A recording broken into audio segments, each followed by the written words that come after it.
Hello everyone, my name is Hoshi or Hoshizora and I am a Twitch streamer for Team Legacy. I mostly play Overwatch and variety games, and today I'll be answering this month's Q&As about utilizing social media platforms as a streamer.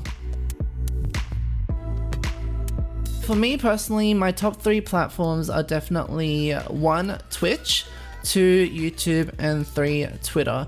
Those 3 platforms I think work so well together, especially when you're trying to grow your online presence and your personal brand as a streamer or content creator, and they just go hand in hand. So firstly, Twitch is where I think you build your community and really get people to be invested in you.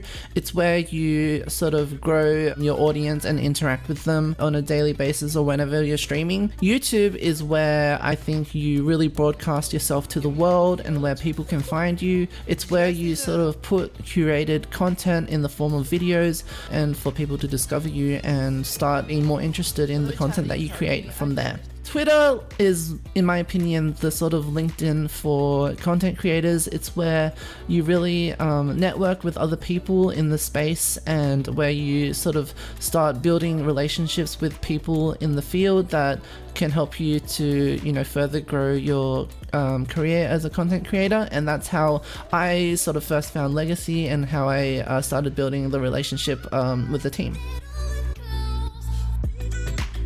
I think the short answer is that we all have limited time to really focus our creative energies, and I think it's probably best to focus on a few core ones that really work well together rather than trying to create content for like 10 different social media platforms but not really putting in as much effort in making like the best content that you can.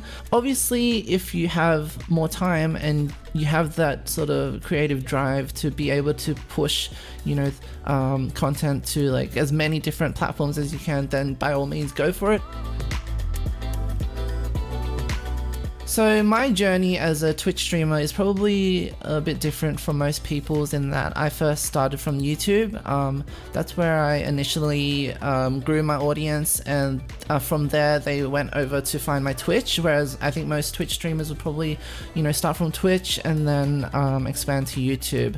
So my tip for managing your social media presence is to sort of spend a bit of time each day and sort of planning what sort of content you're going to push out to your different platforms. So for example, I might make sure to make 1 tweet a day on Twitter, to stick to my Twitch schedule and stream 5 times a week, and maybe make 3 videos on YouTube, and trying to be consistent. I think consistency is key.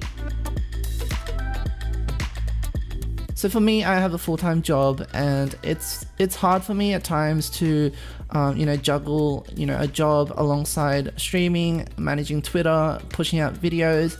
But again, I sort of make sure I pre-plan ahead the content that I put out. It just makes everything so much easier, and being able to have like a regular schedule and a plan of like, okay, I need to put out XYZ content today, makes things a lot easier. The major advantage of being a streamer and trying to expand into YouTube is that you don't have to go out of your way to make content. Everything is pretty much in your Twitch streams. So what you can do is to go through your broadcasts, pick out the key moments that you think are entertaining or funny enough, and there you have it. There's your YouTube video.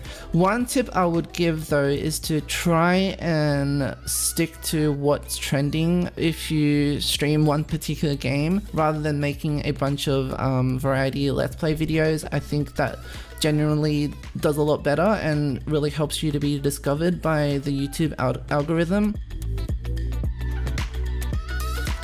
I think that really depends on the individual content creator, and obviously it depends on a lot of factors. So for me, for example, I have gotten to a point where I've decided to focus a lot more on my Twitch streaming, and I don't have as much time or effort to dedicate to my YouTube videos. So in that respect, I've sort of gotten an editor to help me edit some of my videos, and that sort of alleviated a lot of the stress and pressure of trying to put out videos consistently and regularly.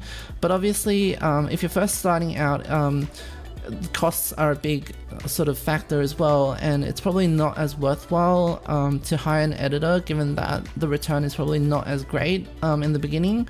But again, it depends. Like it depends if you want to focus more on Twitch or YouTube. If you really don't have that time or energy to put into your videos, then I definitely think that an editor is worthwhile considering. Obviously, a lot has happened in the news lately regarding TikTok, but in general, I think that diversifying your online social media presence is worthwhile, as long as you don't sort of sacrifice the content that you put out on your main platforms that you focus on, for example Twitch, Twitter and YouTube. But apart from that, I think anything that sort of helps people to discover you and find your content is a good thing, because it helps you to grow your audience. I think the most important thing is to remember to have fun. At the end of the day, there's no hard and fast rule to sort of growing as a content creator, and most importantly, you need to go about it in, as much as it is about being smart about how you put yourself out there, you need to do it in like an organic way, and for people to see that, you know, you are being genuine and you're not just there to try and grow your social media numbers. And I guess my second tip is to be the content that you put out, try to make it as relevant as possible to what is trending or what people are interested in at that particular moment, because at the end of the day, that's what people are most interested in, and that's what will get people to click on your content. Anyway, that is it for this month's Q&A. Thank you guys so much for watching, and I hope you found that useful. If you have any questions, feel free to leave them down in the comments below, and we'll see you in the next video. Bye!